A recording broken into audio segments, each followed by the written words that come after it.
Bonsoir à tous, bonsoir à tous. Merci d'être venus si nombreux et d'avoir été si patients, mais on vous a fait attendre pour faire entrer tous les gens qui patientaient dans le hall et qui ont réussi à rentrer. Donc, projection d'Alien, non pas en 35 mm comme je l'ai annoncé hier, mais avec un DCP flambant neuf fourni par la Fox. Et puis remercier notre partenaire principal et notre mécène pour cette belle opération, cette belle rétrospective autour de Sigourney Weaver. Merci infiniment à la Maison Chanel de nous avoir aidés. Vous pouvez les applaudir. À organiser cet événement. Sigourney Weaver va nous rejoindre tout de suite à l'issue de la projection. J'aurai le plaisir de m'entretenir avec elle, essentiellement sur Alien, mais aussi sur d'autres choses. Anaïs Duché traduira ses propos quand elle choisira de parler anglais, mais comme vous le savez, elle parle français plutôt très bien, donc elle parlera aussi français, et j'essaierai de ne pas monopoliser le micro, donc vous pouvez préparer vos questions. A tout de suite, bonne projection.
Ridley and Walter Hill and everybody who's still with us and tell them how much you guys enjoyed it. It's a pleasure to watch it with you. Je préviens Ridley Scott et Walter Hill et les gens qui sont encore avec nous, que vous avez beaucoup apprécié le film. Merci beaucoup. Sigourney, je suis obligé de vous poser la question parce que vous étiez assise avec nous dans la salle. Ça faisait longtemps que vous ne l'aviez pas vue? Beaucoup de gens et it was perfect, you know, and great to see such a beautiful print. And I believe this was the director's cut, which I'm not sure I've really ever seen. So I know because I think when Lambert slaps me, that was cut out. So when she hit me, I know, it's the director's cut. Oui, c'est super pour moi de le voir ici et je crois que c'est la première fois que je voyais le director's cut parce que la scène où Lambert me gifle, je crois que c'était coupé du montage original. Le film date de 1979, quand même. Le moins qu'on puisse dire, c'est qu'il n'a pas vieilli. Et c'est quelque chose qui est peut-être assez étrange parce que la science-fiction, le space opéra, il faut vraiment que ça soit très réussi pour que ça ne vieillisse pas. Vous avez ressenti ça aussi en le voyant, cet aspect contemporain et non vieilli du film? I think there are three reasons why it still holds up, and I'm glad it still holds up. One is Ridley Scott and Derek Van Lint and all the camera moves they kind of invented right in front of us, you know, different ways of shooting this film in very close places. The other, I think, is Giger's designs. They're so eerie and beautiful and sensual. And I think still the writer's concept, Truckers in Space, after 2001 Space Odyssey, which was sort of elegant space. You know, I have trouble getting through that film. You know, it gave us a sense of space that we could all inhabit.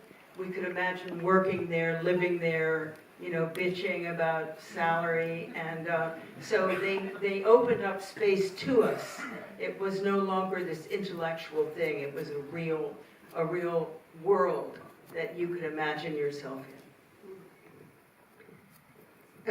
Alors je pense que c'est pour vraiment trois raisons. La première, c'est Ridley Scott et son équipe, notamment le chef opérateur Derek Van Lint, et cette façon qu'ils ont eu d'inventer, la façon de filmer, les mouvements de caméra, et ces très très gros plans. Ensuite, il y a évidemment les dessins de Giger, cette beauté étrange et sensuelle. Et puis, il y a aussi cette ambiance, après 2001, qui était un film d'une très grande élégance dans l'espace. Là, on était un peu comme des chauffeurs routiers de l'espace, quoi. Et il y avait un peu cette façon d'habiter ce vaisseau, de aussi avoir des discussions sur se plaindre de son salaire, des choses assez quotidiennes et triviales. Et donc, on a ouvert un peu l'espace. Ça n'était plus ce truc abstrait et intellectuel, et c'était un monde qu'on pouvait habiter. Alors, on a envie de savoir forcément comment vous êtes arrivé dans cette aventure. Parce que, avant Alien, je crois qu'on vous avait aperçu, mais comme une silhouette, dans le film de Woody Allen, Annie Hall, avec Diane Keaton, à qui nous pensons évidemment ce soir. Vous étiez une actrice de théâtre, hein. Vous jouiez au théâtre off-Broadway. Comment le scénario, tout simplement, comment le script est-il arrivé jusqu'à vous?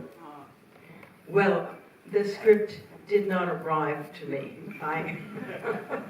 I was, I think, on a short list of young women for Ridley Scott to meet. There were Hollywood actresses like Faye Dunaway who were interested in playing Ripley. And the writers, producers had to really fight to have an unknown be the final survivor. They didn't do it really for feminist reasons. They did it because they thought no one will ever think that this girl was going to end up the lone survivor. So it was really to trick the audience and fool them.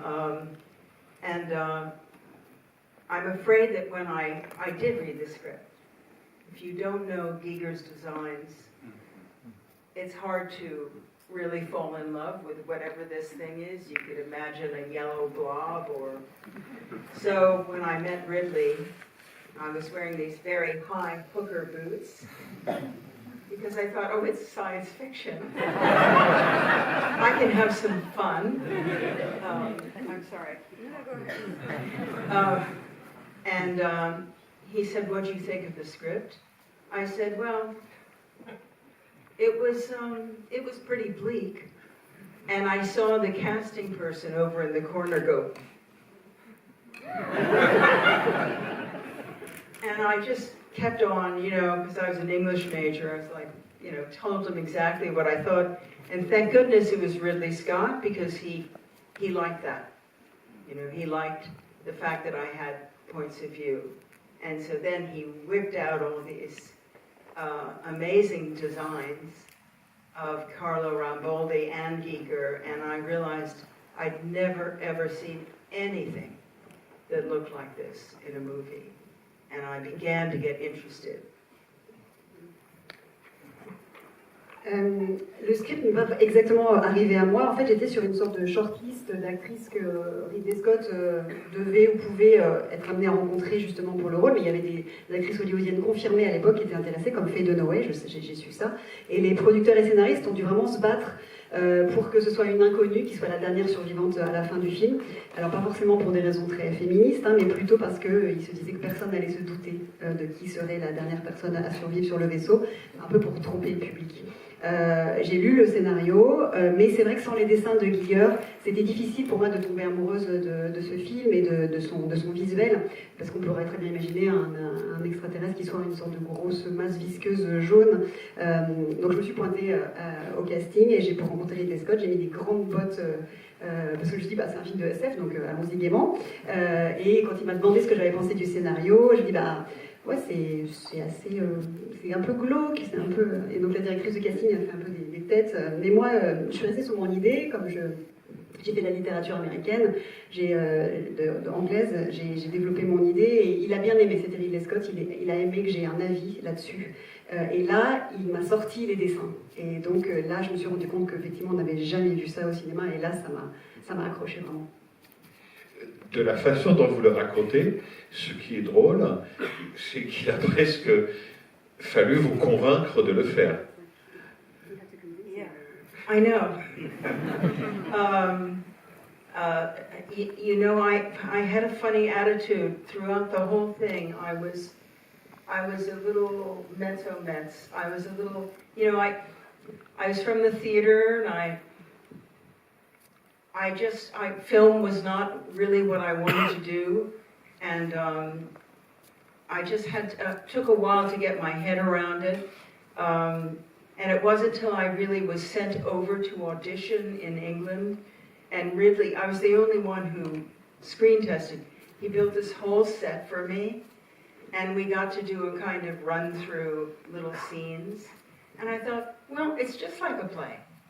So, I mean, you know, it's just going to be a little play, and I'll be doing it in this dark place. It's just like the theater. So then I thought, sort of, you know, spun my dial. Oui, c'est vrai qu'au début, j'ai eu une attitude presque un petit peu en retrait. Moi, je venais du théâtre et le cinéma, c'était pas forcément l'idée que je me faisais de ce que j'allais faire. J'ai mis un petit peu de temps à me faire à cette idée, ou en tout cas à me dire que c'est ça que j'allais faire. Et j'ai été la seule à passer le casting, enfin l'essai, le bout d'essai en Angleterre. Et il a construit un bout de décor pour que je puisse évoluer dedans. Et là, il m'a montré un peu comment les choses se passaient. Et là, je me suis dit, bah, en fait, finalement, c'est comme une pièce de théâtre. Je vais tourner, enfin, je vais jouer. Au lieu que ce soit une scène de théâtre, ce sera une grande boîte noire. Et donc, finalement, ça revenait au même pour moi. Est-ce qu'en lisant le scénario et au moment de ces essais, en voyant les dessins de la créature, mais surtout en lisant le scénario, est-ce que vous avez tout de suite été consciente de la nouveauté du film sur un personnage féminin, pour le dire simplement? C'est-à-dire que Hélène Ripley, dans l'équipage, n'est vraiment pas quelqu'un de fragile, ou quelqu'un de décoratif, ou quelqu'un qui est là pour faire joli, ou être joli. Il ne s'agit pas du tout de ça. Et donc ça va à l'encontre de tous les clichés qu'on pouvait avoir sur les actrices, sur les femmes, dans ce genre de film à l'époque. I was very aware of the cliches, with all the Bond girls in little tiny dresses and, you know, waiting for James Bond to save the day. But what I liked about this script, it was so kind of austere and straightforward. It was 10 little Indians. You know, you knock one off each time. And so I felt the characters were really solid. And I didn't feel like the lead. I mean, I felt like a member of the crew. I was with the crew every day, all day. The camera's always here. And I don't think it was till I saw the movie that I realized what you were saying, which is that amazingly, this girl is the survivor, and nothing. It just was a fact. It was dealt with very straightforwardly. She, you know, and I liked that. It was. We weren't making a statement. She just survived, and I thought that was very good. I like that. It wasn't a political statement at all. It was just like, well, you know, it so happened that she survived, and the cat. J'avais fortement conscience des clichés véhiculés par certains types de films, et puis également dans les James Bond, la Bond Girl. Mais ce que j'ai aimé dans ce film, justement, c'est cette austérité du dispositif, ce côté un petit peu jeu de massacre, hein, des petits nègres, où ils sont tous dézingués un par un. Mais j'ai senti tout de suite des personnages très solides, mais j'ai pas senti que c'était elle forcément l'héroïne. Quand j'y étais sur le plateau, j'ai senti je faisais partie d'une équipe. C'est seulement quand j'ai vu le film que je me suis rendu compte un petit peu de ce que vous disiez. Hein. Mais c'est quelque chose on est mis dans le fait accompli, c'est-à-dire que c'est réglé de façon assez claire et simple. Voilà, c'est ce qui se passe, c'est ça, elle survit, mais c'est fait sans affaîtrie, sans effet, et surtout sans discours politique derrière. C'est juste, elle survit, c'est comme ça, elle et puis le chat aussi. But I would just say that I appreciate the writers Walter Hill and David Giler, because I wasn't given a scene where I have to sort of, burst into tears and cry a little bit and then get back up and go running around the ship. There was no scene like that. And in those days, the studios really wanted you to be sympathetic. And if you weren't sympathetic, they got very upset. And you couldn't just be a straight person surviving. So I think I was very lucky to be protected by Ridley Scott and the director, the writer-producers, because I think they had to fight for that. And luckily, there's so much happening that I think, probably half the time the studio heads were looking away like this. Et je pense que j'ai eu beaucoup de chance parce que les scénaristes Walter Hill et David Giler m'ont pas donné une scène où je dois fondre en larmes et craquer pour ensuite me relever. Il n'y a rien de tout ça dans ce film-là, alors qu'à l'époque c'était un peu ce que voulaient les studios. Ils voulaient que pour qu'on ait envie qu'un personnage survive, il fallait le rendre très sympathique, particulièrement un peu appuyé. Et j'ai été, je pense, protégée par Ridley Scott et par ces producteurs scénaristes qui se sont vraiment battus pour ça. Puis peut-être aussi qu'il se passe tellement de choses dans le film qu'en fait ils étaient trop occupés, les studios, à tourner la tête et qu'ils ont peut-être un peu raté la principale. Et il y a quelque chose en fait qui est très audacieux en revoyant le film ce soir. Je me disais, il n'y a pas la plus petite allusion à une histoire sentimentale ou sexuelle entre les personnages. Alors que c'est le cliché absolu. Si on met 5 hommes et 2 femmes, on va essayer à un moment de nous dire quelque chose, un tel a été avec une telle ou quelque chose. Là, il n'y a absolument rien, et c'est assez audacieux de la part des scénaristes et des producteurs. Well, there was a love scene, and they built a special chair for it, and between me and Dallas. And I can't remember when we got to it, but I said, Ridley, what? We're going to suddenly have sex right in the middle with this thing running around? We're going to die. I wasn't really keen to do it. It seemed ridiculous to me. And I thought the momentum of the story couldn't really... I'm not sure we earned the right to have this little interlude, because I thought the power of the story was just this countdown. So, I mean, there was, and they built a special chair, and that was expensive, but, it's probably sitting somewhere, but anyway, we didn't even get to rehearse it, Alors il y avait une scène d'amour qui était prévue au programme. Ils ont même fabriqué un fauteuil spécial, donc c'était une scène entre Dallas et moi. Et je me suis tournée vers Ridley, je lui ai dit mais pourquoi vraiment avec ce truc qui court là et on va tous mourir avec cette scène d'amour, ça n'a aucun sens. Donc j'ai trouvé ça assez ridicule, donc j'étais pas vraiment enthousiaste. Et je trouvais que dans le film, il n'y a pas de moment où cette interlude se justifie parce que l'histoire, elle est vraiment autour totalement de ce compte à rebours. Donc ils ont fabriqué ce fauteuil pour rien. Je sais pas ce qui est arrivé à ce fauteuil, mais en tout cas cette scène finalement n'a même pas été répétée au bout du compte. Donc la scène n'a pas été tournée. No, but I can tell you what my line was. It was not romantic. I come in and I start taking off my uniform and I say, I need some relief. And I guess it was, Dallas's little chair, and the chair was supposed to go back, and, I don't know. Anyway, so I also thought that line was pretty funny. Ouais, non, ça n'a pas été tourné, mais ma réplique, c'est qu'il était tout sauf romantique. C'était genre, voilà, j'enlevais mon uniforme, je disais, bon, là j'ai besoin qu'on me soulage. Et voilà, et il avait son fauteuil qui était censé, je crois, un peu se partir en arrière. Donc c'était une scène ridicule, mais en revanche, ce qui est assez subtil, et j'ai lu beaucoup ça maintenant dans des analyses du film, c'est que quand le film sort, nous sommes en 1979. Donc aux États-Unis, ça va être Ronald Reagan, et en Angleterre, Margaret Thatcher. Je le dis pour les gens les plus jeunes dans la salle, c'est la première, ce qu'on appelle, maintenant il y en a une autre, mais c'est la première révolution conservatrice, réactionnaire.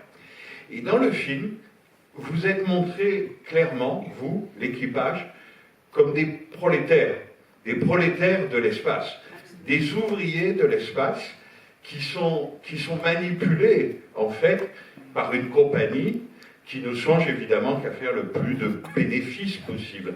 Est-ce que ça aussi, c'était quelque chose qui était très perceptible quand vous avez lu le script et tourné le film? Yeah. No, I think that's very, very true. Again, truckers in space, we are proles, we are just, pawns for the company. And that theme continues through all of the sequels too. And it's still, unfortunately, very relevant. And so I love that about it, and I thought that was very timely. And I think it's one reason why we can always see ourselves in this world, because it's just equipment and us. And so in that sense, sometimes science fiction, because it's always in the future, it can continue to be relevant, because these problems for laborers haven't gone away, and the companies are still very corrupt. Oui, absolument. C'est vrai qu'il y a ce côté, justement, on est vraiment des prolos, on est des pions pour cette compagnie. D'ailleurs, c'est un thème qui est récurrent dans toutes les suites ensuite également. Donc, c'était très d'actualité. Moi, ça m'a paru, et ça l'est toujours. On peut toujours se projeter dans ce genre de réalité. Et c'est ça qui est bien avec la science-fiction, c'est que ça continue à nous parler. Les problèmes dans le monde du travail sont les mêmes, et les grandes entreprises peuvent être corrompues de la même manière. Mais vous étiez quand même une très jeune actrice et une débutante au cinéma. Et donc on se dit, mais quand même, c'est un film qui a coûté cher, mais pas tellement cher. Je crois que ça a coûté 10 millions de dollars. Donc c'était un budget important, mais c'était pas un budget monstrueux. Comment vous vous êtes senti avec la machinerie du cinéma? C'est-à-dire avec tout d'un coup beaucoup de monde autour de vous, des caméras, une pression, des journées de travail qui devaient être longues, parce que je pense que quand on tourne comme ça, et terminé très tard le soir, et vraiment la jeune femme et la jeune actrice que vous étiez, comment vous avez vécu ça? Est-ce que vous vous êtes senti tout de suite à l'aise avec ça, ou quand même est-ce que par rapport à votre travail au théâtre qui devait être beaucoup plus cool, c'était quand même un peu dur? I'm afraid I didn't know anything. I know the first week, Ridley would say, stop looking in the camera. You keep looking right in the camera. And finally I said, I'd be quite happy not to look in the camera, but you keep putting it right in front of me. And then Dallas, Tom Skerritt explained that I could, if the camera was here, I don't look in the camera lens, I look, one side or the other. So every day I would learn the basics. And I was, it was not a huge crew. It was a very intimate experience. I think the other actors who were so much more experienced, were like, why? But I know that, for instance, because it was shot we didn't rehearse. Ridley didn't want to rehearse. We kind of rehearsed on film. So for me, from the theater, it was like, and everyone improvised. No one said the lines. It was pretty terrifying. I mean, we looked terrified and we were terrified because it was chaotic. But I think it works very well for the film. But I learned a lot. I know that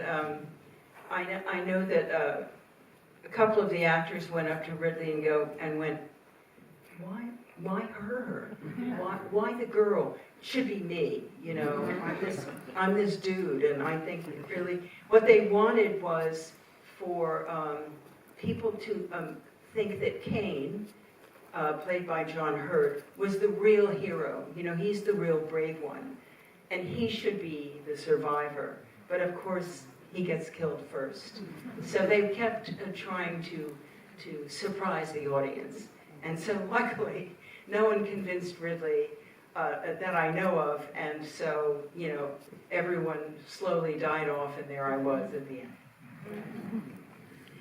C'est vrai que je connaissais vraiment rien au cinéma et les premiers jours, Ridley Scott me disait mais arrête de regarder face caméra et je disais bah, j'aimerais bien mais tu me la mets en plein dans la tronche. Donc j'ai appris grâce à l'acteur qui jouait à Dallas, Tom Skerritt, que en fait si la caméra était très près de moi je pouvais voilà, regarder un peu sur les côtés, donc j'ai vraiment appris les bases. C'était pas une grosse équipe donc c'était une expérience assez resserrée. Et il n'y avait pas de répétition, parce qui pour moi venant du théâtre était absolument incroyable. C'était beaucoup d'improvisation, même les acteurs, même les répliques qu'ils avaient, ils ne les disaient pas. Donc, et c'était voilà, on a l'air terrifié à l'écran, mais on l'était vraiment parce que c'était une expérience assez chaotique. Et je sais que quelques acteurs sont allés voir un peu Ridley Scott pour dire mais pourquoi c'est elle à la fin, pourquoi ça devrait être moi, moi je suis un gros gars, c'est moi le héros, et je sais qu'il y en avait qui voulaient que ce soit Kane, le personnage joué par John Hurt, qui soit le vrai héros et qui soit le dernier survivant, sauf que Pat Paul, c'est lui qui meurt en premier. Et c'était une façon pour justement l'équipe de prendre le public un peu à contre-pied. Quelles étaient les relations entre vous? Parce que c'est vrai qu'on a envie de savoir. Vous étiez une petite troupe d'acteurs, vous étiez, comme vous le disiez tout à l'heure, a member of the crew, mais personne n'était une immense vedette. Ian Holm, bien sûr, était un peu connu.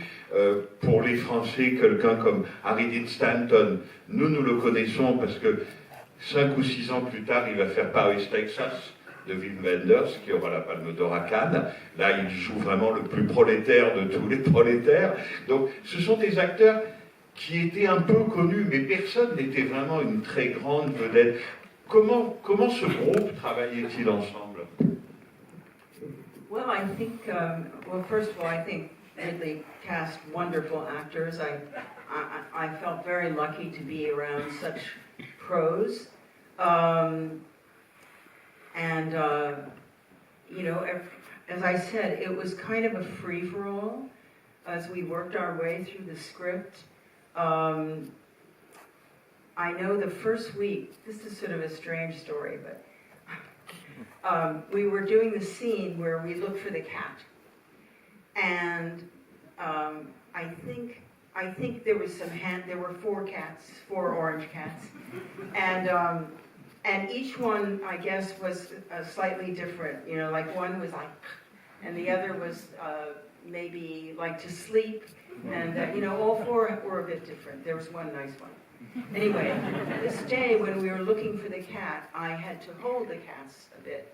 And I had a lot of glycerin on my face. And we suddenly broke for lunch, and my face went on fire.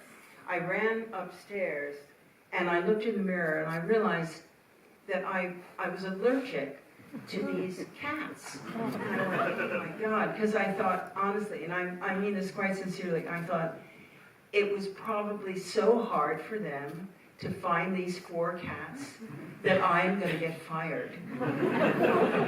It never occurred, I mean, and luckily I washed my face and it went away, and it was the glycerin, it wasn't the cat. But I was sure that between the cats and me, I would go home.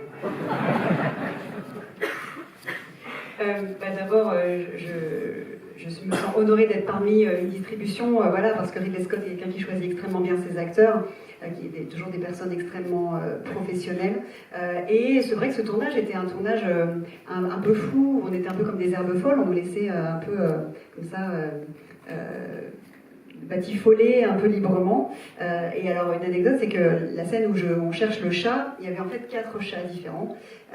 Chacun avait son petit caractère. Mais en tout cas, il y avait un moment où moi je dois pas mal porter ces chats et j'avais pas mal de glycérine sur le visage. Et à un moment, pendant la pause déjeuner, je sens que vraiment j'ai une montée, j'ai l'impression que mon visage prend feu. Et je me suis rendu compte que je faisais une crise d'allergie. Et tout de suite j'ai paniqué en me disant oh là là, c'est tellement dur pour eux de trouver ces chats que en fait entre eux et moi c'est moi qui vais être virée, c'est pas les chats. Bon, heureusement finalement il se trouve que c'était plutôt une allergie de contact à la glycérine, mais vraiment ça m'est même pas venu à l'esprit que c'est moi qui allais être perdue. Tout à l'heure vous avez dit que vous ne faisiez pas de répétition. ce qui vous étonnait beaucoup, parce que vous veniez du théâtre, hein, mais que parfois vous improvisiez. Alors, on a envie de vous poser la question, parce que vous êtes new-yorkaise, vous êtes une actrice new-yorkaise, donc on se dit, elle a forcément tâté de la méthode de l'acteur studio. Quelle est votre formation théâtrale? Comment vous la définiriez? Et ensuite, au cinéma, est-ce que ça vous a été utile? Parce que c'est une interprétation. Et pour que ça soit une interprétation, il faut que nous ressentions la peur que vous ressentez. Donc c'est un énorme travail d'actrice. Donc j'aimerais savoir quelle est vraiment votre formation de comédienne. Well, I did go to a drama school where we studied lots of plays, and we also studied a very formal way of breaking down a script. And what I found when I started this film was that none of that was very helpful. Like, you would have to write down a prop and when you were going to pick it up, you know, I mean, it's nonsense. So what I found was the first week, I was sort of a buddy with Ian Holm. I mean, he was sort of my best friend on the film. And I said to him, the first week, I said, do you think that Ripley thinks that what she's doing, you know, keeping Kane out, all these, do you think she thinks what she's doing is right? Does she have confidence in what she's doing? And he said, yes, I think she really does. And I said, I don't think she has any idea. I think she's just flying by the seat of her pants. It's all an improvisation, and no one knows what's going to happen. And I think that decision, because it was also true of me, helped me very much. I came into each scene listening, looking, smelling, hearing, just using all of my senses, I think is what you do when you're in danger like that. And I feel what I felt for the whole thing was this journey from things being a certain way by the book and things being completely instinctive and like an animal. So that was sort of the course of it. And there was certainly no intellectual way to look at it. So no method, except that perhaps I was also trying to survive. And so I think that energy, that fear I probably had, although, you know, except for the cats, I wasn't afraid of being fired, but, you know, I certainly felt like I didn't know any answers. And I just had to keep going, even though I didn't have any confidence. So I think that was you know, it happened that way, and that was also a good choice. Does that answer your question? J'ai fait une école de théâtre où on a étudié des textes et on a aussi appris à un petit peu décortiquer un scénario. Et en fait, je me suis rendu compte dans la pratique que c'était pas le plus utile de savoir à quel moment on devait prendre tel accessoire. Et la première semaine sur le plateau, j'étais devenue assez copine avec Ian Holm et je lui ai demandé, je lui ai dit, est-ce que tu crois que Ripley, dans toutes ses décisions, les choix qu'elle fait, elle pense bien faire, par exemple le fait de laisser Kane, de ne pas le faire entrer. Est-ce qu'elle a vraiment confiance dans ses choix? Il m'a dit oui, je pense que oui. Et là, il y a un déclic en moi et je me suis dit, non, moi je crois vraiment qu'en fait elle a aucune idée, qu'elle navigue complètement à vue et qu'elle improvise, et comme tout le monde, puisque personne ne sait exactement ce qui va se passer. Et je crois que ce choix que j'ai fait finalement de mon personnage qui ne savait pas où il allait, qui était un peu aussi mon cas en tant qu'actrice, ça m'a beaucoup aidée et ça m'a permis d'être beaucoup plus à l'écoute, d'être à l'écoute de tous mes sens, visuels, des odeurs. Et c'est ce qui se passe quand on est en danger, je crois. C'est ça que l'on fait. Et j'ai ressenti ce cheminement en moi, en tant qu'actrice, de quelque chose qui était très scolaire vers le plus instinctif et le plus animal possible au bout du compte. Il n'y a certainement pas de démarche intellectuelle pour moi dans ce travail-là que j'ai fait. Rien du tout de l'ordre de l'acteur studio. Si ce n'est que, en fait, moi-même j'étais un peu en mode survie et que je n'avais pas de réponse. Donc peut-être que, voilà, et simplement j'avançais sans avoir la confiance, mais j'ai décidé d'avancer quand même. Mais ça, c'est effectivement ce qu'on ressent à l'écran. Ce mélange de force, c'est-à-dire que c'est vraiment une force qui va. Elle veut survivre et en même temps, elle est vulnérable absolument tout le temps. C'est quelque chose dont vous avez beaucoup discuté avec Ridley Scott sur le plateau. C'est quelque chose qui vous a demandé ou c'est quelque chose qui vient de vous, que vous avez trouvé toute seule?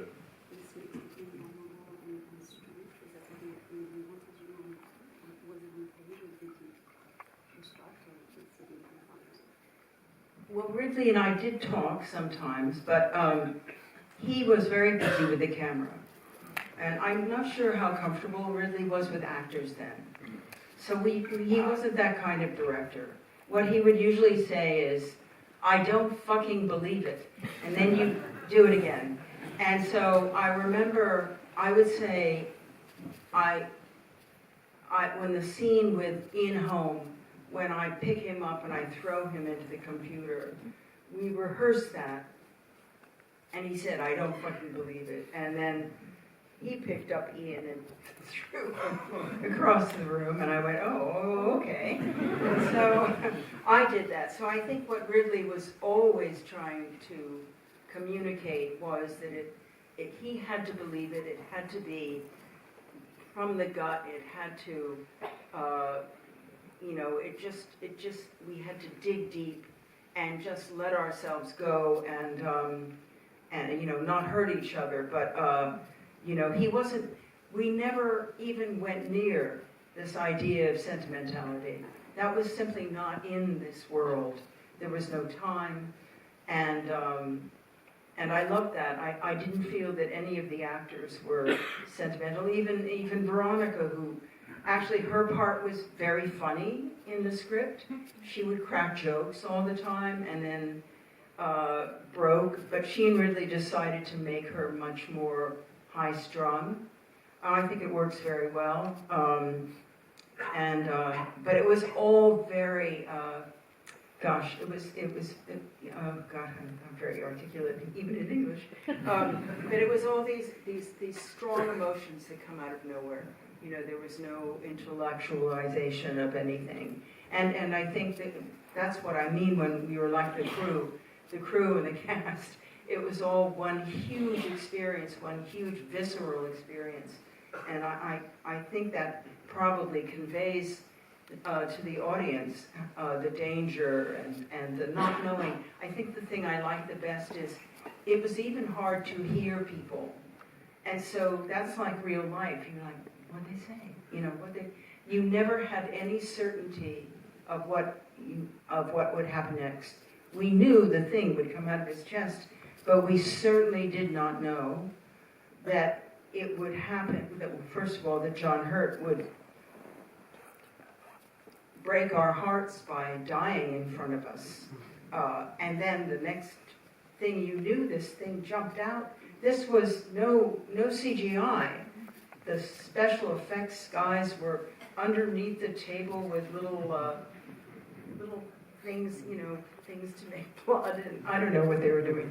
There were like 10 of them, and they looked like they were just fixing a car, and all of a sudden this thing came out, and it went, and there's a shot where all of us go like this, and that is almost a master, and that was the only one we did, and we are all in shock because we couldn't believe that what just happened. This thing jumped out of John and ran away, and we were in shock. Avec Ridley Scott, on discutait, mais il était, je le sentais, plus occupé avec évidemment tout ce qui était l'image. Peut-être qu'aussi à l'époque, il n'était pas aussi à l'aise avec les acteurs. Simplement, son critère, c'était quand il n'aimait pas une scène, il disait non, merde, j'y crois pas. Et à chaque fois, on y revenait, parce que s'il n'y croyait pas, il fallait vraiment la refaire. Et quand moi je jette à un moment le personnage de Ian Holm vers l'ordinateur, vers la console, là pareil, il a dit couper, non merde, j'y crois pas. Et donc lui-même a montré le geste, il a jeté lui-même. Et ah oui, d'accord, j'ai compris la violence qu'il fallait y mettre. Avec lui, ce qui était important, c'était de faire comprendre au public, de faire passer que ce soit crédible et que ça vienne vraiment des tripes, qu'il fallait qu'on creuse vraiment au plus profond de nous-mêmes. Mais donc il n'y avait pas de réflexion sentimentale, on n'avait pas le temps, on n'était pas dans cette démarche-là. Même le personnage que jouait Véronica, donc le personnage de Lambert, au départ c'était un personnage assez drôle, elle faisait des blagues et finalement elle était plus tenue au bout du compte, plus sérieuse et ça fonctionne assez bien. Donc on vivait des émotions fortes et on faisait passer des émotions fortes mais sans aucune intellectualisation. Et on était vraiment comme l'équipe technique dans une expérience assez viscérale et on ressentait vraiment ce danger. Et on avait vraiment, au niveau concret, on avait du mal à s'entendre parfois dans les scènes, on n'avait aucune certitude du déroulement précis de certaines scènes. Et quand on voit déjà le personnage de John Hurt qui meurt devant nous, c'était déjà très fort. Et ensuite on voit ce truc qui sort de sa poitrine, il n'y avait pas du tout d'effet numérique, c'était des mecs en dessous qui trituraient comme ils auraient trituré une bagnole. Et donc vraiment quand à un moment on nous voit tous tourner la tête comme ça, c'était un plus un plan séquence qu'on n'a pas refait. Et donc là vraiment sur cette expression de choc qu'on nous voit avoir, c'est vraiment notre vrai choc de voir vraiment ce qui se passe, une vraie réaction. Parce que bien sûr, il y a eu le tournage avec vous, les acteurs, mais ensuite, j'imagine que beaucoup d'effets spéciaux ont été rajoutés après. Non, ça a été fait en même temps. Je me suis toujours posé la question. Ils ont ajouté les choses visuelles, probablement pour la planète et les choses. Ils ont fait les choses comme really mis les enfants dans les uniforms so that they would look smaller against the space jockey. So honestly, I think except for the miniatures, nothing was added later. In fact, we couldn't finish filming because Ridley couldn't figure out how to kill the alien, how to make it, look like it was being destroyed. And so we spent a couple of days, wondering how to do this, and then they decided to try water, and the water makes it look like it's kind of being destroyed. But it was, honestly, a lot of improvisation was going on. I loved the special effects team. They were remarkable. They did it, as I said, like they were fixing a car. And, the Brits are an amazing group, and they were all so much fun, and they made me an honorary member of the team, which I was very proud of.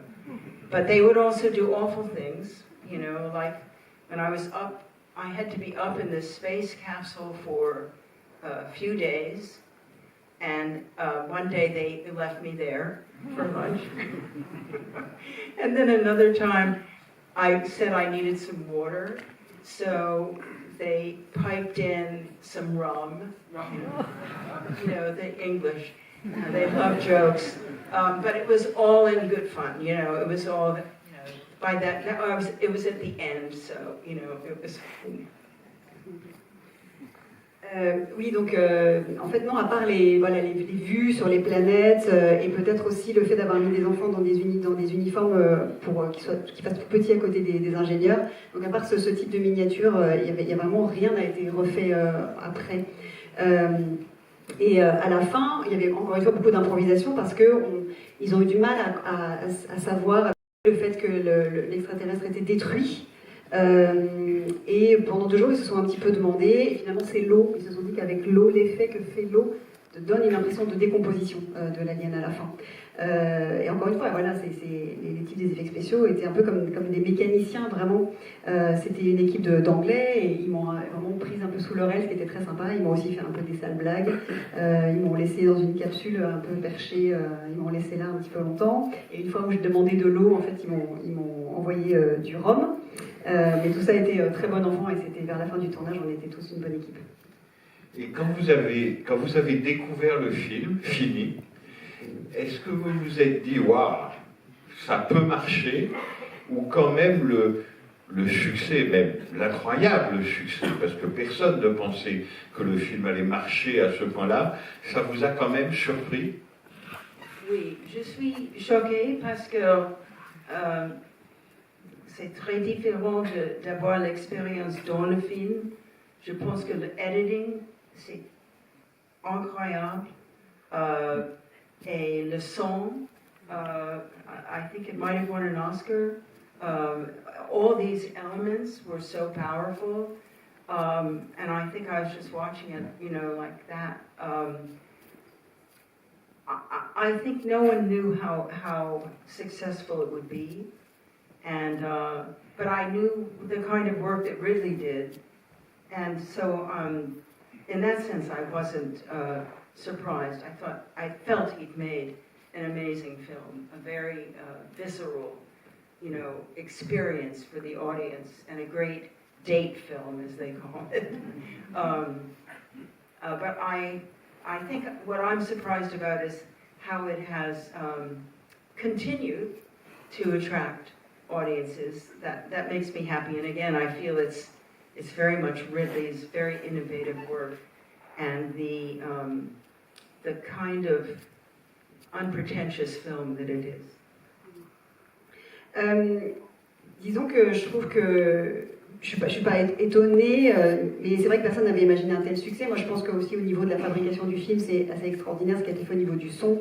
Ça aurait dû remporter plus d'Oscars, et pour le montage aussi a joué un rôle très important.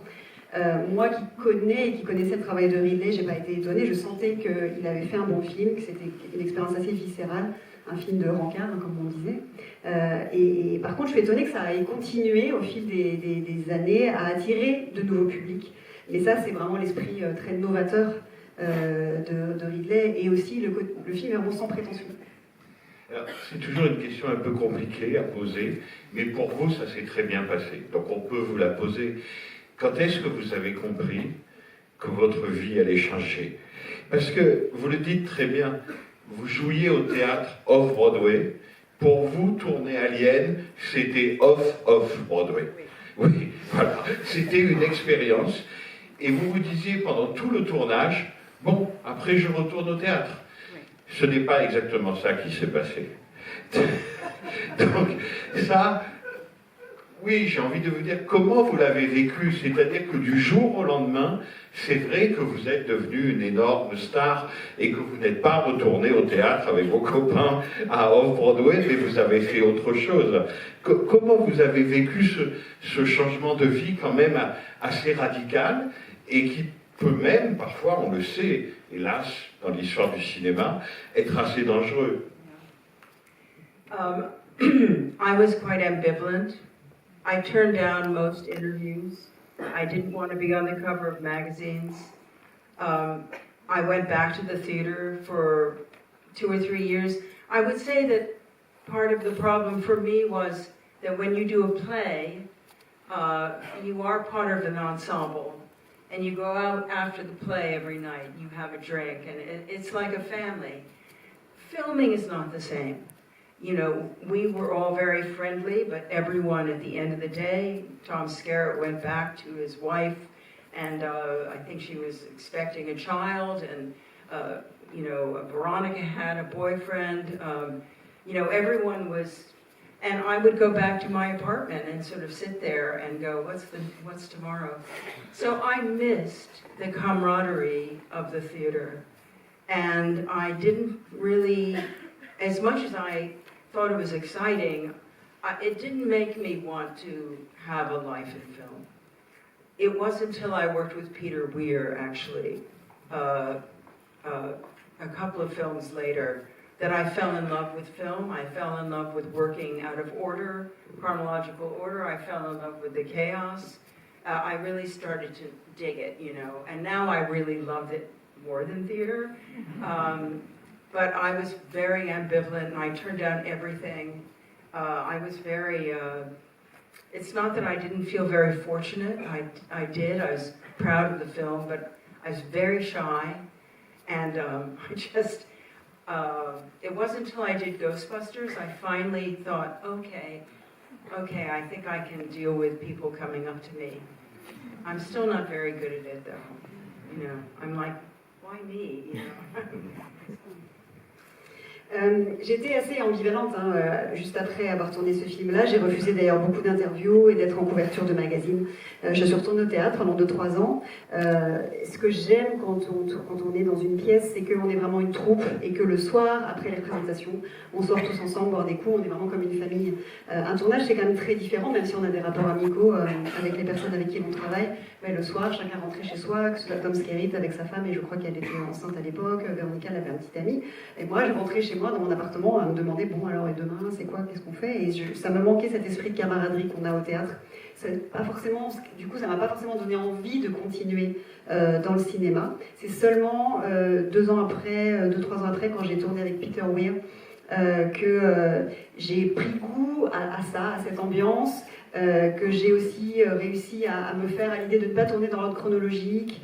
Maintenant, évidemment, j'adore ça, et même peut-être encore plus que le théâtre. À l'époque, c'est pas que je m'estimais pas heureuse d'être là où j'étais, mais j'étais quelqu'un d'assez timide, et finalement, j'ai mis du temps à m'y faire, et c'est seulement au moment des SOS Fantômes que je me suis dit, bon, ouais, ok, maintenant, j'ai accepté le fait qu'on vienne m'aborder, même si, même aujourd'hui encore, il y a toujours une partie de moi qui se demande, mais pourquoi moi? Alors, vous m'avez très bien répondu, parce que le film d'après, c'est L'année de tous les dangers, de Peter Weir, avec Mel Gibson, avec Helen Hunt. C'est un film formidable, d'ailleurs. Et donc, il vous a fallu tout ce temps d'acclimatation. Et puis, il y a une autre question. Alors, je vais laisser la salle vous poser des questions là-dessus, parce qu'à mon avis, il y en aura. C'est que vous n'aviez pas prévu, mais vraiment pas prévu, que Alien allait devenir une franchise. Et d'ailleurs...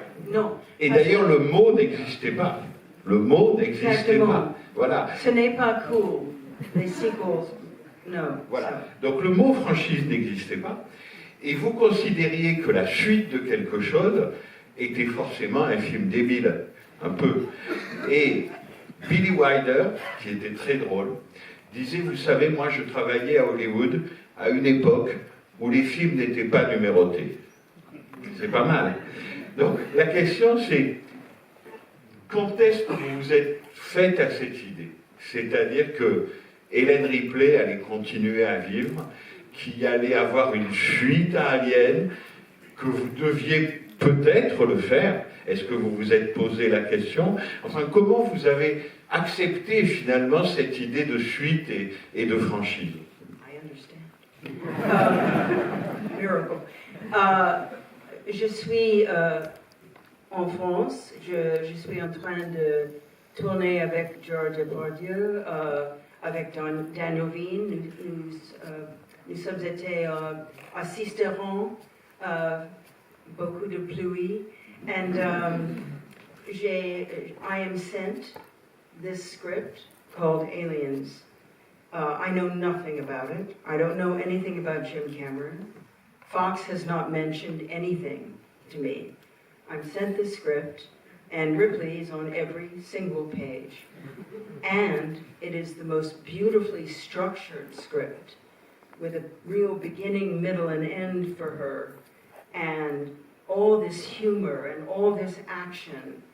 And I was knocked out, and I thought, someone might have mentioned this to me. And so then I ended up meeting Jim, who was very kind. He said, you know, what do you think? Do you have any suggestions? I was like, no, it's perfect. But so I didn't even think about such a thing until I read Jim Cameron's script, and it was his idea, I think. I think he and the producers, Walter and David, were talking about something else. And anyway, this Alien, you know, sequel kind of came up, and I think that Jim wrote it, and that was that. No, as soon as I read it, I went, wow. I mean, I just thought it was almost like an opera. It was so huge. It was really an amazing tour de force for the character and just the whole world. So I had to do it. J'étais donc en France en train de tourner, et c'est là qu'on m'envoie donc le scénario de Aliens le retour. Et moi j'avais pas du tout connaissance de ce scénario, ni de James Cameron. La flotte m'en avait absolument pas parlé. Et je feuillette le scénario et je vois que Ripley est à chaque page. Et c'est un scénario en plus magnifiquement structuré, avec de l'humour, de l'action. Vraiment, ça m'a renversée. Et je dis, ils auraient quand même pu m'en parler, du fait qu'il pourrait y avoir une suite. Et quand j'ai rencontré James Cameron, il a été adorable. Il m'a demandé ce que j'en pensais, si j'avais des remarques. Et je dis, non, c'est absolument parfait. Mais jusque-là, ça ne m'avait pas effleuré qu'il puisse y avoir une suite. D'ailleurs, je crois que Walter et David, les scénaristes, étaient sur autre chose. Et puis finalement, donc, cette idée-là est arrivée. Et James Cameron a écrit. Et quand je l'ai lu, j'ai vraiment trouvé que ça avait l'ampleur vraiment d'un opéra, que c'était un véritable tour de force. Et ça a développé cet univers. Donc vraiment, il fallait que je le fasse. Il y a quelqu'un qui est important dans cette histoire, c'est Walter Hill, qui est votre ami, je crois, et qui est cinéaste, mais aussi producteur. Est-ce que c'est aussi à cause de votre amitié à tous les deux que finalement, tout en faisant plein d'autres choses dans votre carrière et en tournant avec plein de metteurs en scène différents, vous êtes revenu à Ripley? C'est-à-dire que finalement, vous en avez fait 4, avec des metteurs en scène très différents, mais très talentueux. Ridley Scott, James Cameron, David Fincher, Jean-Pierre Jeunet. Mais Ripley, c'est vrai, est revenu. Vous êtes revenu à elle. Est-ce que c'est lié au personnage ou est-ce que c'est aussi lié à cette amitié très forte qui vous lie à Walter Hill?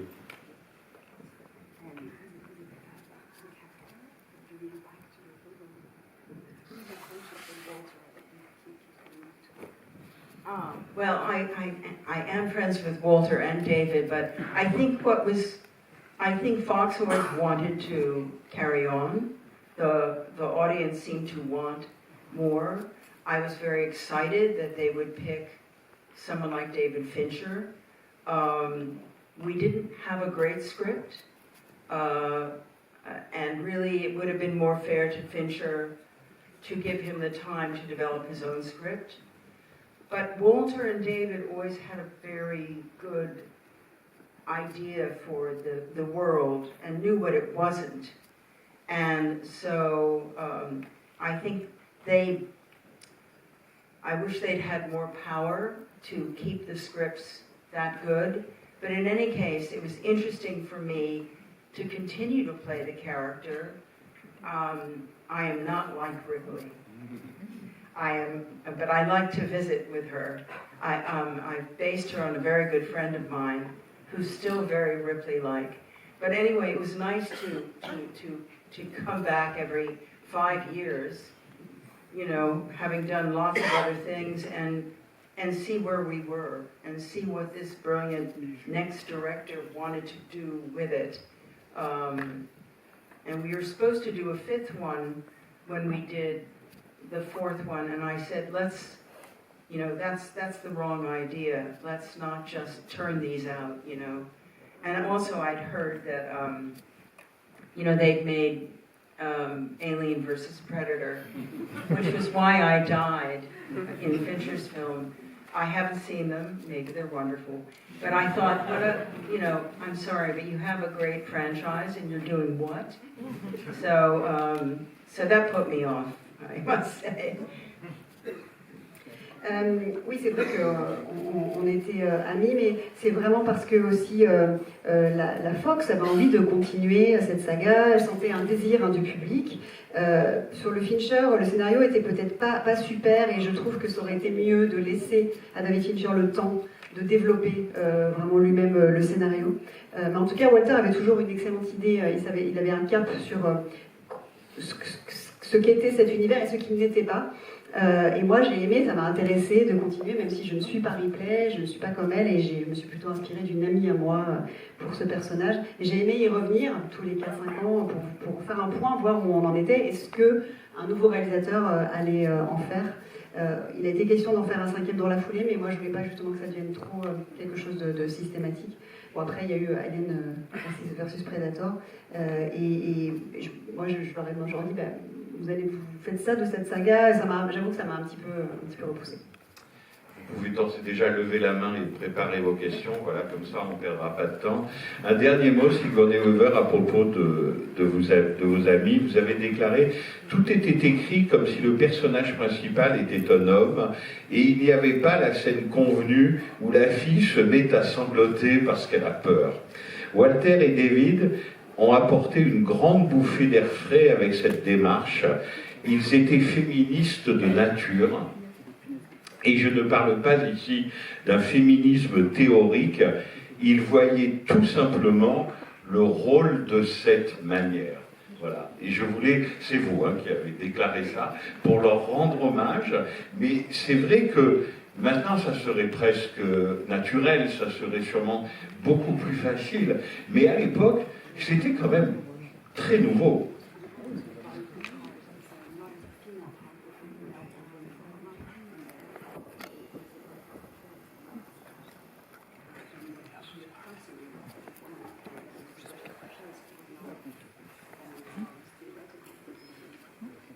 Yes, I mean, the original script was 10 men, and the main thing they took from it was the chest burster, but they very quickly decided, to make it a co-ed world like our world, and it was, I'm very grateful to Walter and David and Ridley because they loved women, they loved strong women, but they weren't.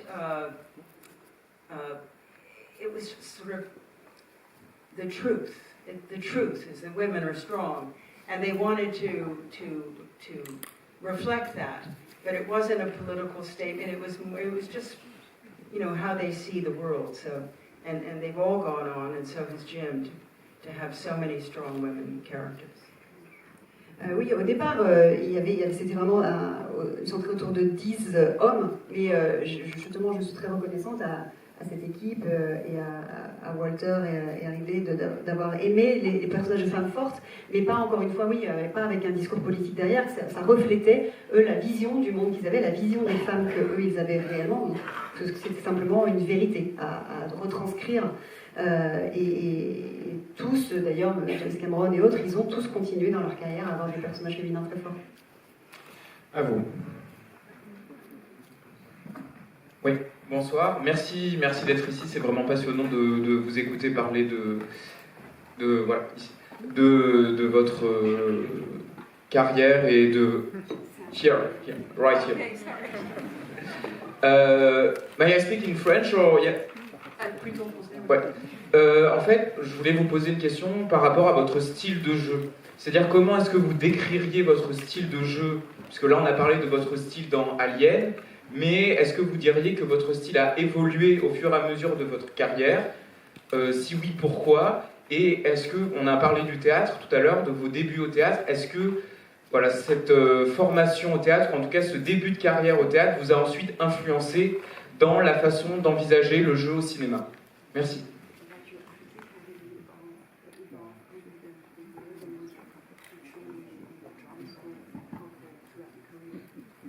The training at drama school was not helpful, but what was helpful was to go back and forth between the theater and film. In theater, they often want you to make things quite big. And what I realized working in film was if you really have it inside and it's really happening, that it communicates to the last row. And so I think more and more, I would say the biggest evolution for me was I wasn't very confident because at drama school they told me I'd have no talent and I wouldn't get anywhere. So I got more and more confident in my career, and I always liked taking chances, and so I think as I got more brave, I also got more confident, and I began to realize that I was actually a very instinctive actress, and that if I get caught up with what prop to put, if I start overthinking something, it doesn't work for me. It may work for other actors. So I think I'm now probably a better actor than I've ever been, and I'm very grateful to continue to have opportunities because I feel like, I finally feel like I know what I'm doing. Non, l'école de théâtre m'a pas vraiment aidée. Ce qui m'a aidée, c'est en revanche, c'est de faire des allers-retours pas mal entre le cinéma et le théâtre. Au théâtre, on m'avait appris à plutôt en faire beaucoup, alors qu'au cinéma, j'ai compris au fur et à mesure que si on a les choses dans les tripes en soi, on arrive à faire passer quelque chose et jusqu'au dernier. C'était ma plus grande évolution, avec aussi le fait que j'avais aucune confiance en moi quand j'étais en école d'art dramatique pour le théâtre, parce que dans le théâtre, on me disait que j'avais pas de talent et que je n'irais jamais nulle part. Donc petit à petit, j'ai réussi à développer une certaine confiance en moi, et surtout, j'ai toujours aimé prendre des risques dans mes rôles, et petit à petit, ça m'a permis de m'enhardir un petit peu, et je me suis rendu compte que j'étais en fait une actrice extrêmement intuitive, et que en fin de compte, trop réfléchir à où j'allais mettre et prendre les choses, ça ne me convenait pas à moi en tout cas. Et je pense que je suis aujourd'hui meilleure que je l'ai jamais été. C'est pour ça que je me sens extrêmement encore chanceuse d'avoir encore des rôles, parce que enfin, je commence à savoir ce que je fais.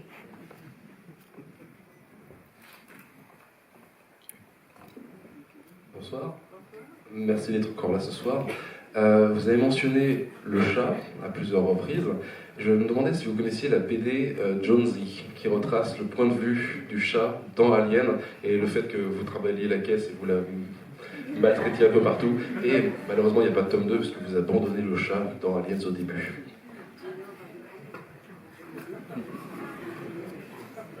No, I don't know about it. He'll be delighted to have his own comic book. En tout cas, le chat serait ravi de savoir qu'il a sa BD.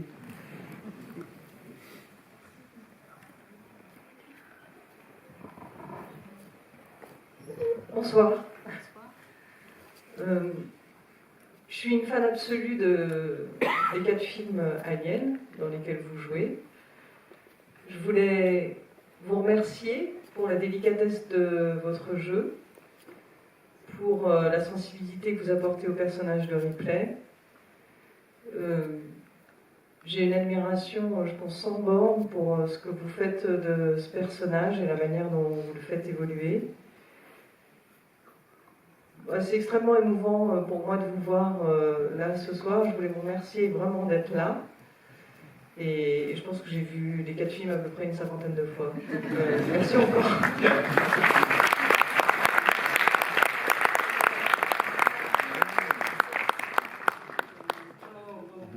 Merci beaucoup, madame.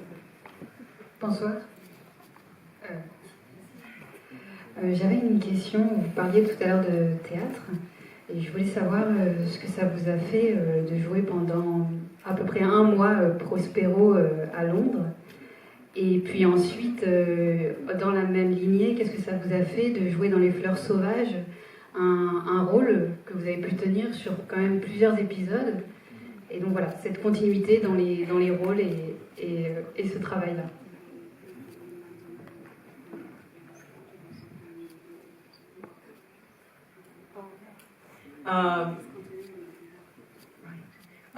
I jumped at the chance to do The Tempest in London with Jamie Lloyd and our wonderful company. I feel like Prospero is a very good role for a woman because she's been wronged and she has the opportunity to take revenge. So I loved every night. I felt like I was taking revenge for every single woman in the audience.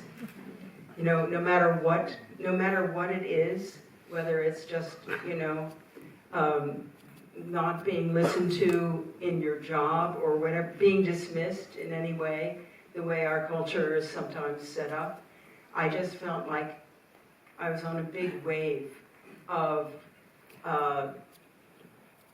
expressing that righteous anger and turning the tables on my wicked brother.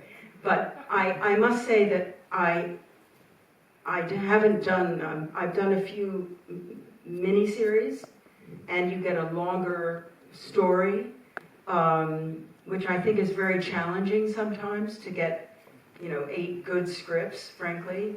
I think that's the hardest part, but I've really enjoyed all the roles I've had, all the countries I've gotten to work with, and all the crews I've gotten to work with. I've had just the most amazing time, and especially in France.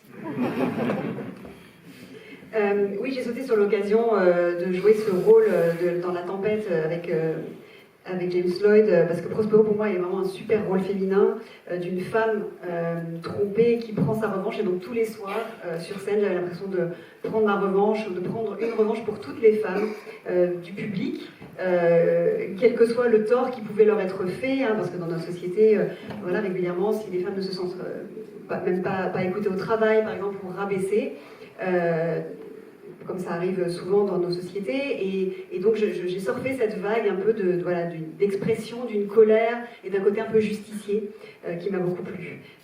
J'ai joué dans des mini-séries et c'est intéressant de pouvoir développer un personnage sur une histoire un petit peu plus longue, la difficulté étant parfois que ça tienne la route à l'écriture, ce qui est le plus délicat. Mais en tout cas, j'ai aimé tous les rôles que j'ai joués et les pays dans lesquels je les ai faits ou avec lesquels je les ai faits et les équipes. Mais évidemment surtout en France. Hello, that's an honor. Where are you? I'm here. Oh, okay. Vous nous avez dit que le projet Alien vs Predator ne vous a pas beaucoup intéressé. Cependant, quelques années plus tard, il y a un autre projet avorté, sans mauvais jeu de mots, qui vous a apporté un petit peu plus d'intérêt, celui de Neil Blomkamp. Pouvez-vous nous en dire un petit peu plus, s'il vous plaît?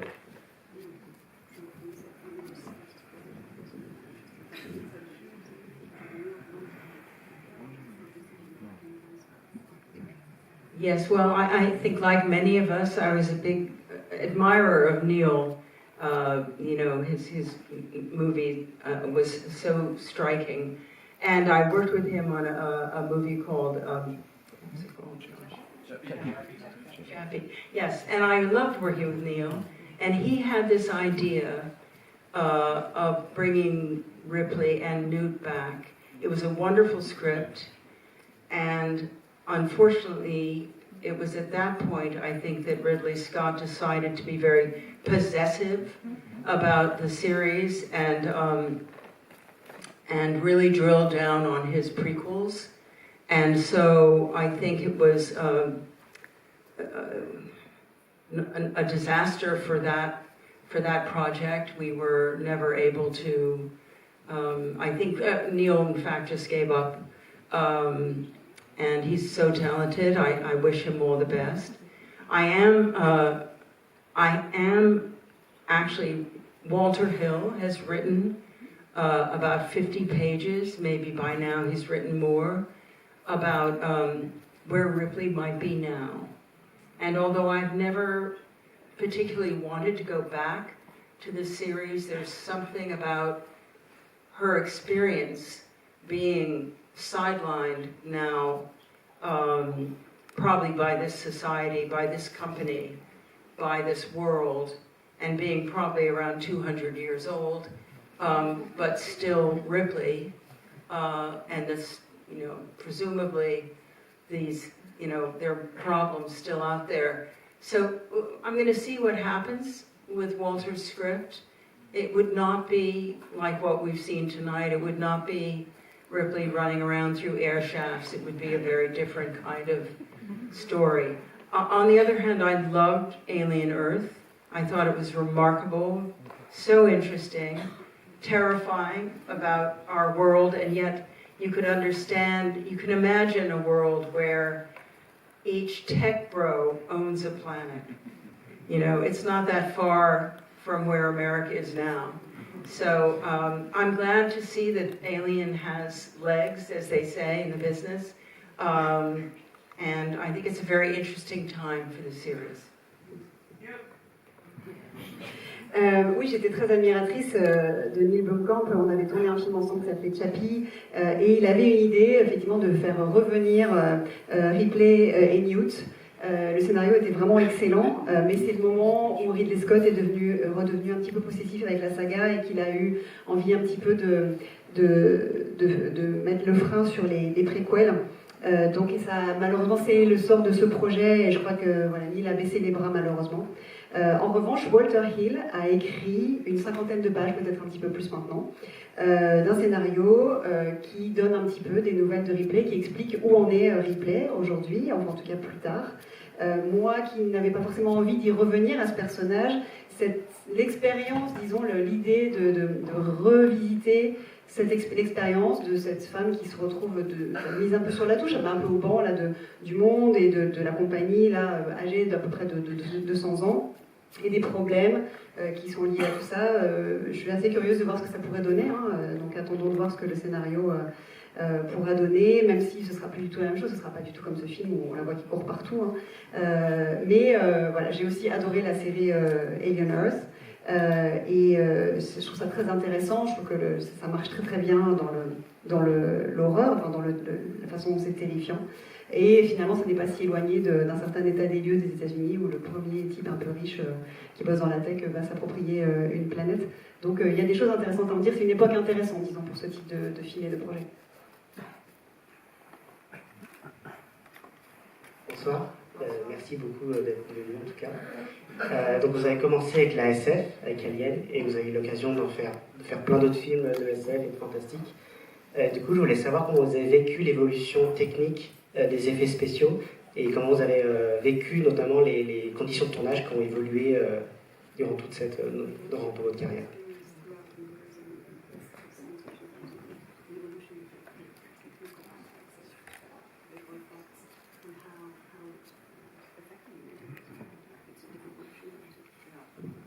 I much prefer not having CGI.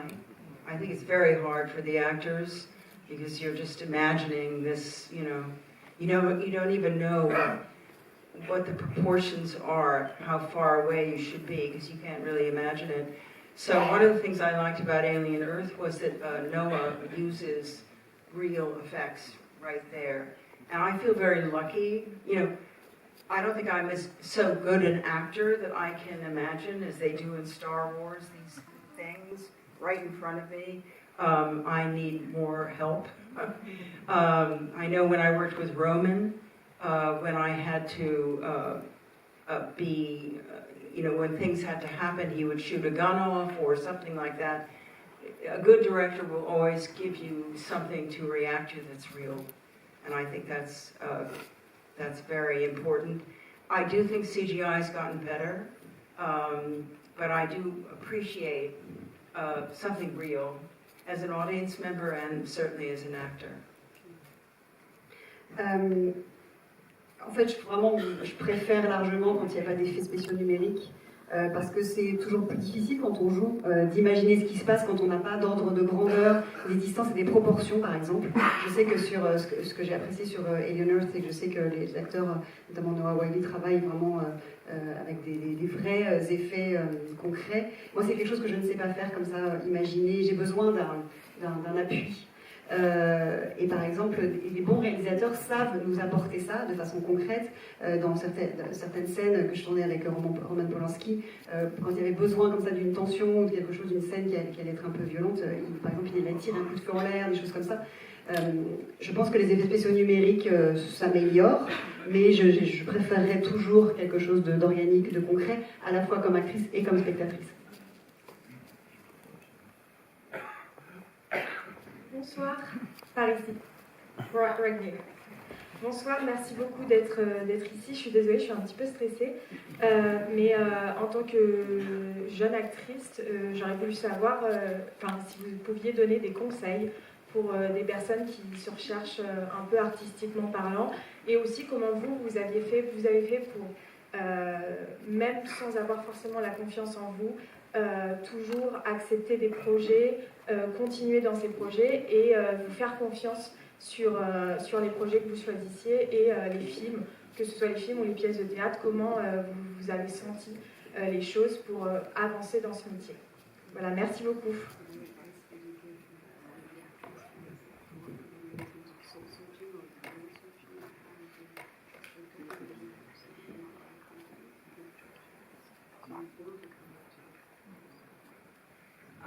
I had, well, thank you for your question. I wish you all the best. I was very lucky to have a very good education, especially in literature. And I would say that I really know how to read. And one of the things, the main thing that always guided me was I was always looking for the story in the script. I didn't really care what the part was a lot of the time, but if it was a great story, there was a part in it, I wanted to be part of that. And that's why I've jumped around so many times. My agent calls me a hummingbird because and I've gone high, low, you know, big, small, drama, comedy. It's all based on what I am very confident about is my ability to judge a script. And if it is a story about something more than the people in it, then I think it is a script that will endure. So I think as a young actor, as tempting as it is to take things, I think it's good to be very picky and maybe write your own scripts that you believe in, because I think it's all about the material. No actor is so charming that they can hold the screen for an hour and a half without a good story, in my opinion. Moi j'ai eu la chance, je crois, d'avoir fait des études qui m'ont donné une base assez solide, des études de littérature, et je pense pouvoir dire que du coup ça m'a donné un œil de lectrice. Et je recherche toujours l'histoire dans un scénario, pas forcément un rôle en particulier. Et si l'histoire tient bien la route, si elle est bonne, et qu'il y a un rôle dedans, peu importe le rôle, je pense que je vais réussir à m'embarquer. Mon agent m'appelle le colibri parce que j'ai un peu butiné partout. J'ai fait des drames, des comédies. Je suis passée vraiment d'une chose à l'autre, des petits rôles et des plus grands rôles. Mais je crois que la seule confiance que j'ai pu avoir en moi, c'était dans ma capacité à juger justement un scénario. Et si une histoire est vraiment bonne, je pense que le scénario durera dans le temps.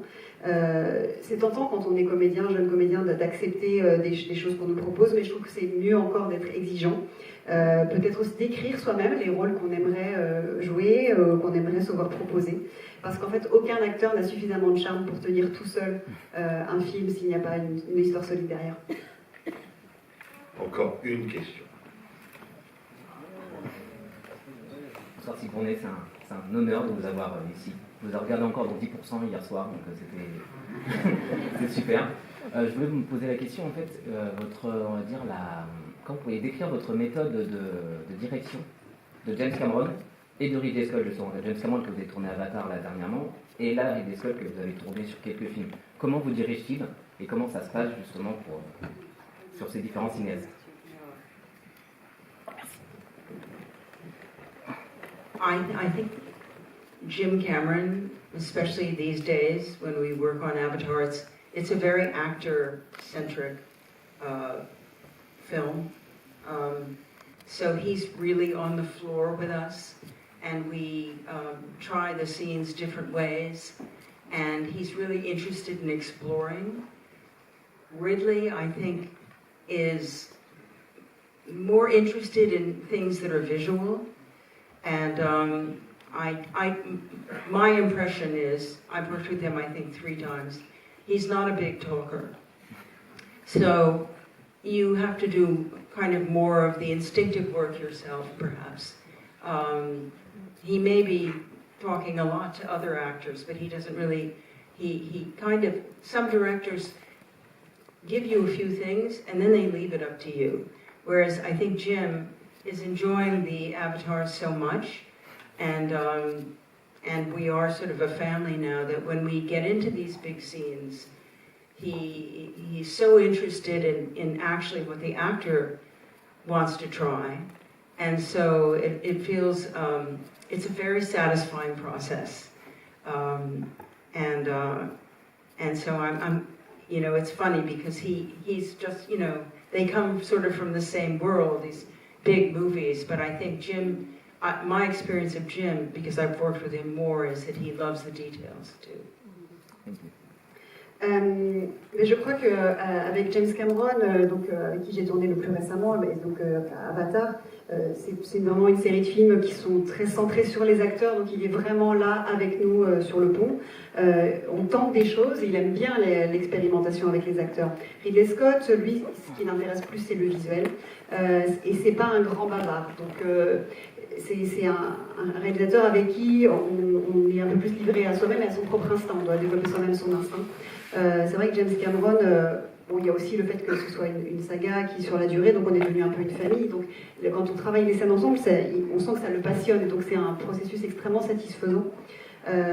Et alors que c'est vrai qu'ils peuvent être comparés parce qu'ils viennent un peu du même monde, des très gros films, mais je dirais que James Cameron, lui, a encore plus un sens du détail. Il aime les petits détails. Sigourney Weaver. Je vais juste saluer quelques complices qui sont dans la salle. Catherine Leterrier, qui était avec nous hier, votre costumière préférée, avec laquelle vous avez échangé hier. Et puis je l'ai vu, le créateur et le producteur de la série 10%, Dominique Besnéard, qui est là, et qui s'est tenu remarquablement à carreau, et que vous pouviez... La question était bien. Voilà. Il fait partie du conseil d'administration de la Cinémathèque française qui a tenu à être là pour vous. Merci aussi à votre époux de nous avoir supportés pendant ces 2 jours. Et merci infiniment à vous de votre gentillesse, de votre disponibilité et de votre générosité. Merci beaucoup.